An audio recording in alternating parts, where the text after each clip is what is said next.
In celebration of the day of spookiness, I have for you a tale of deception and despair. A small town in the Indonesian countryside that becomes witness to unimaginable horror, and the unbreakable bonds of friendship that blossom despite the grim circumstances. We begin in a quiet village hidden between the vast expanse of a palm tree plantation and the dense undergrowth of an almost undisturbed rainforest. Well, it usually is quiet, but not today.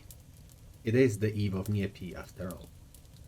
As the sun was setting, the town square filled with members of the community, all ready to drive out the evil spirits. Lit only by torchlight, Kaela was busy distributing the brand new pots and pans she made for everyone. Risu and Reine were practicing their scary faces and spooky sounds, trying to make the other laugh more than anything, all the while Kobo was already running around, banging various objects together and honestly making just as much noise as usual. The priests began the ritual proper, banishing the evil spirits and ensuring prosperity for the village for the following year.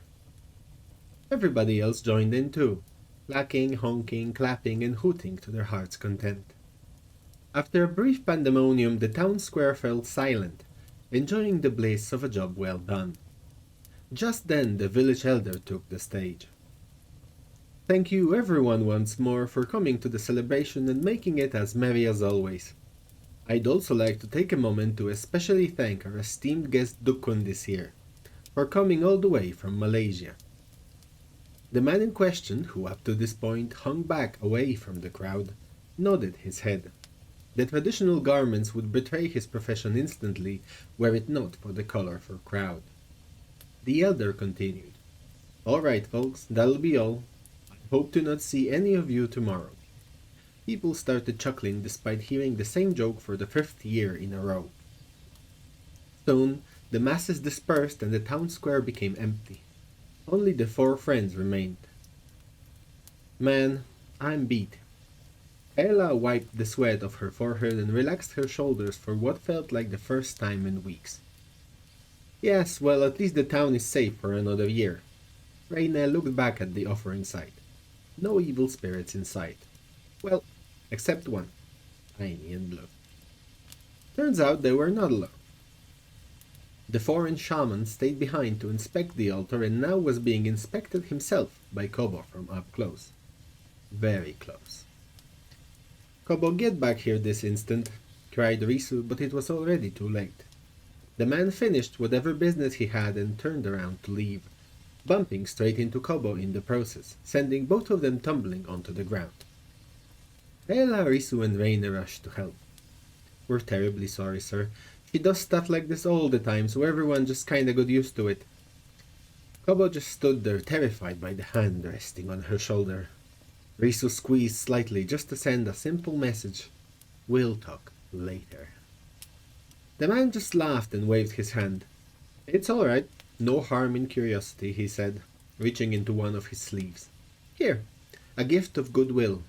With an outstretched hand, the shaman produced a bracelet made out of tangled roots adorned with carvings of various woodland critters. With a smile, he gave it to Kobo. With a small bow, the man took his leave, and so did the group of friends. Walking home, Kobo was looking at the small object in her hand. Her face revealed she was nonplussed about the situation. "I don't like it. Here, you can have it," said Kobo, placing the bracelet on Risu's hand. "Come on, it's cool," replied Risu, studying the carvings. The little squirrel one was especially adorable. "Well, I still don't want it," Kobo was adamant. "Okay, I gotta go buy." And with that, everyone went their own way. Reine stretched out on her gigantic bed. The day of silence has always been her favorite. Nothing to do but stay in all day, catching up on reading, absolutely undisturbed. Through the window she could see the sun beginning to set, accompanied by the changing of the insect guard. The buzz of the day made way for the chirping of the night. Reine smiled to herself and returned her gaze to the novel placed firmly in her hands.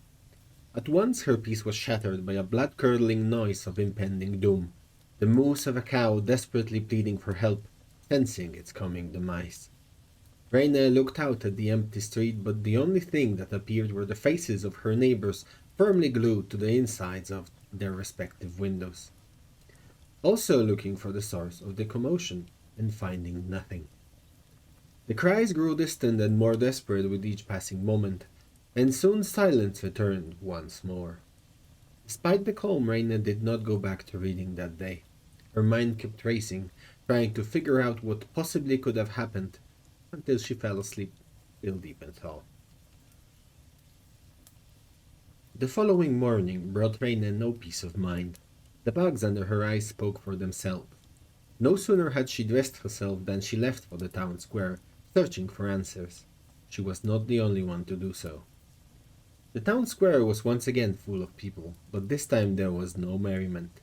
Everyone's eyes were focused on the gory sight spread across the offerings left just 2 days earlier, a vivisected carcass of a cow, from which blood spewed halfway across the plaza. Reina looked away, not one to enjoy such sights. She spotted Kaela and Kobo not far away, gesturing at her to come closer. On her way, she saw the village elder along with both local policemen enter the scene. Kaela greeted her with, "Gruesome, huh?" Kobo remained silent.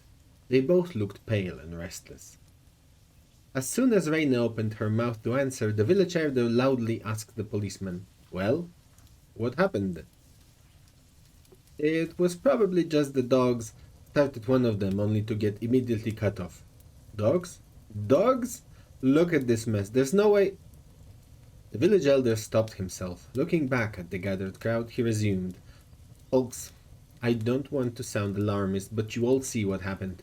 It seems we're going to have to extend the celebration this year. Please refrain from leaving your homes, especially in the evening, until whatever did this has been dealt with." The people seemed to quietly agree with the elder's sentiment. Kobo was the first to break the silence. "Reina, have you seen Risu? We couldn't find her anywhere." "No, have you tried calling her?" answered Reina, already calling their friend anyway. After a few moments, Risu picked up. Her voice was raspy and she sounded exhausted. "Yeah, I'm not feeling too good since yesterday. Sorry guys, did something happen?" she said, apparently unaware of the tragedy that occurred. "Alright, we'll fill you in at your place. I'll grab some medicine. Kobo and Kaela will—" started Reina, but Risu interrupted. No, wait. My place is a mess. You can't come right now. I haven't even showered." Reina, not one to be easily dissuaded, continued. "Then we'll come in the evening." The call over, Reina turned back to Kobo and Kaela. "Kobo, do you not feel it?" she said, pointing at the altar so terribly desecrated. "Feel what?" said Kobo, looking around. "This is no work of just a regular animal. A spirit has been present. The ritual must have failed somehow. We'll talk later, with Risu." And with that, Reina was gone, off to prepare what was coming next. The sun was already setting when Reina left her house, hands full of various ingredients, ranging from simple herbs to pickled animal organs. Risu was the most experienced out of all of them, so only she knew exactly how to locate and remove the spirit. The trek through the town felt eerie. The townspeople were hastily moving along, not willing to meet the mysterious creature that the elder warned them about. Reina herself felt uneasy and rushed to reach her destination before the sun completely disappears. She turned into the dimly lit street at the eternal end of the village. Risu's residence was one of the last houses still considered within the village, and not on the outskirts. Suddenly Reina froze, feeling a grim chill spreading through her back. She was being watched. She felt a pair of eyes track her every move, waiting for a moment to strike. She jumped into a sprint, but it was too late.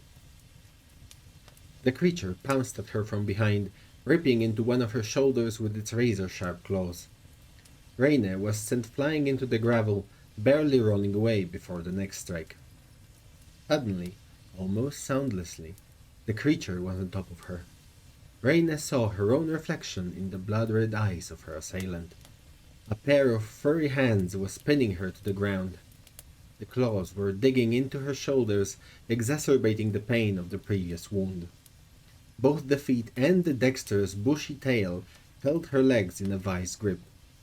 The creature opened its mouth, revealing rows of dagger-like teeth, coming ever closer to Reyna's throat. When it was just about to bite, there was a sudden, unmistakable screech and the monster was thrown into the street. Kobo and Kayla arrived at the scene just in time. Kayla's steel-toe-clad boot was still hanging above Reyna when the monster jumped.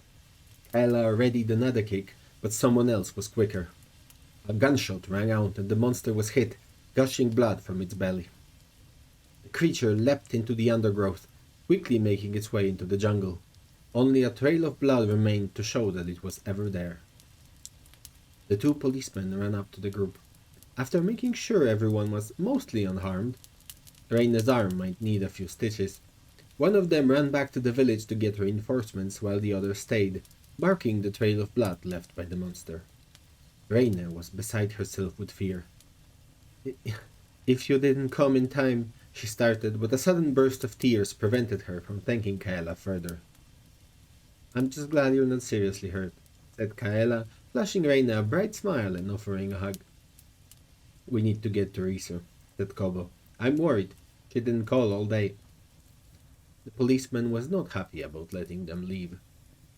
"You better go inside and stay there. The elders got a few hunting rifles, so when the men get here we're gonna go hunt that thing down. And get that wound looked at first thing in the morning," he said, secretly wishing he didn't have to wait here all alone. Riso did not live far. Soon Kobo, Reyna and Kaela were at her doorstep, ringing the doorbell, but Riso didn't answer. The entire house was dark, no lights, no light, no Riso to greet them. Increasingly worried, they went around to the back door only to find it wide open, with claw marks on the inside. "No, no, Riso!" cried Kobo, running inside. Kaela and Reyna followed suit. The only thing inside that was intact was the pointy hat hanging beside the door. Everything else has been ransacked and torn. They searched the entire house, finding no sign of Riso. But there was yet hope. They found no blood either. The last room left to search was the bedroom. They gathered in front of the door. Kaela was the one to find the courage to finally open it. Inside they found nothing. Unlike the rest of the house, the bedroom was intact. The only item that seemed displaced was a bracelet lying on the bed. It was split in half. Kobo picked up the bracelet fragments, weighing them in her hand. Suddenly she clenched her fist. The look in her eyes would make a grown man shudder. "It's all my fault. Look." Kobo showed the crushed remains of the bracelet to Reyna. One look was all it took for Reyna to understand. Examining the bracelet, she said only 2 words. "No carvings." It was the same bracelet given to Kobo just 2 days prior. The same one she absent-mindedly gave to Riso. Kaela looked at them both, not understanding.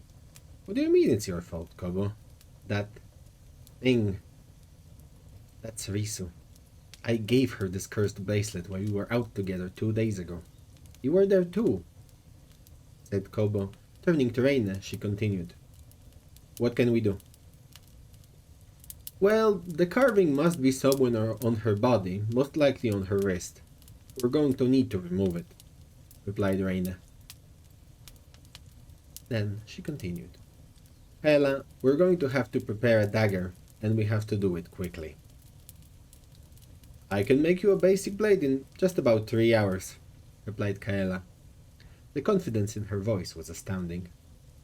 "Good. Kobo, you're gonna have to prepare the water to temper the steel. I have all the ingredients with me, but you'll have to do it alone." "Why alone?" Kobo questioned Reyna. "You're much better at this than me."